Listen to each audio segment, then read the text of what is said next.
Good morning. This is Lisa Lanasa with diaVerge Diabetes, and I'm joining you for day 6 of our spring training series. Now, this is the start of our second week. We're going to be talking all this week about setting yourself up for success. And whether you are brand new to low carb eating or you've been doing this for a while, I think there will be some tips in here that you will be able to take and apply to your daily life so that you are getting more consistent blood sugar levels. Anyway, without further delay, we want to go into some tips today to really make sure that we're not sabotaging ourselves through our daily routines. So today we're going to talk about a few different steps that you can take in your everyday life. Here we go. First of all, meal plan. Meal planning is so important. If you aren't planning what you're going to be eating, things happen. You're busy, the kids come home, somebody's sick, and you don't know what you're going to be cooking for dinner. That is a recipe for disaster, honestly. Not to be melodramatic here, but it certainly can be. If you don't have a plan in place, things are always going to come up and your mind is going to make excuses for why you can't stick with what you wanted to do. So plan your foods. You can do this many different ways. I'd suggest looking online, trying to come up with some low carb recipes that you really like, that appeal to you, and then go shopping. Put them into your meal planning, put them into your shopping list and go shopping for those ingredients. And I'll be talking a little bit more about pre-prep for these things tomorrow. But plan your menus so that you don't have these last minute scrambles to get something on the table for dinner or for lunch.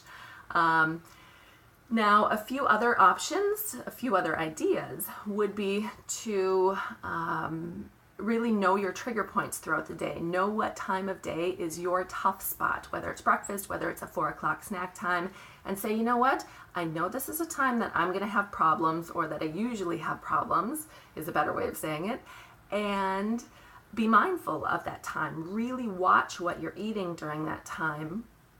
And if you need to have some different foods in the house for those times, get those ready.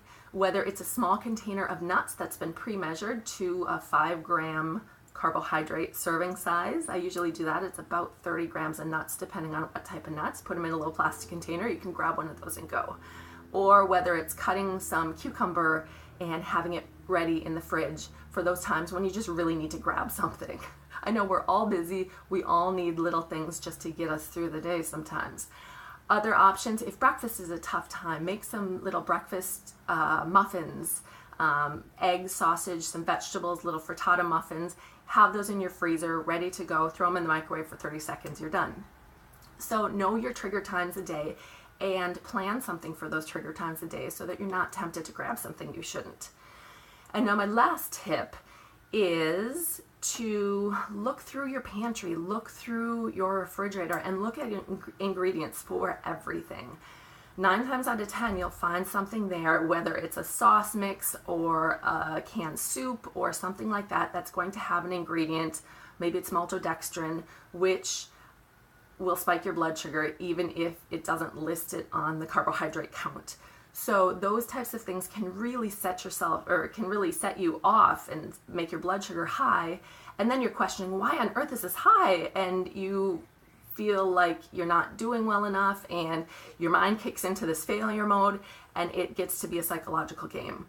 So if you get those things out of your house, or at least get them out of your view, sometimes out of sight, out of mind, and really focus on whole foods, focus on things that are going to really have you hit your carbohydrate and your protein goals, that does a great amount to getting you to where you want to be. So hopefully you've gotten something interesting out of this. I know we're already getting close to our time here. I'm really trying to keep these videos to a short 5 minutes. So we've just touched the surface here, but all week we're going to be talking about setting ourselves up for success.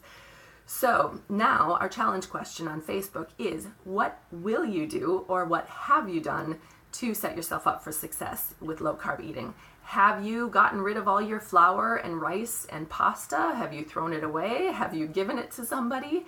What have you done?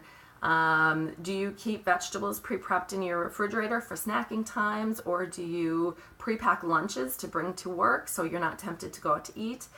give me a little something here on what you do to set yourself up for success on a daily basis. And if you see some comments here you like, please support all of our other people here on the diaVerge Facebook page and show them some love and support them too. We're here together, we're all in this together, and we really need to be a great supportive group. So thank you so much for all of your help. You help me too. I love seeing your comments.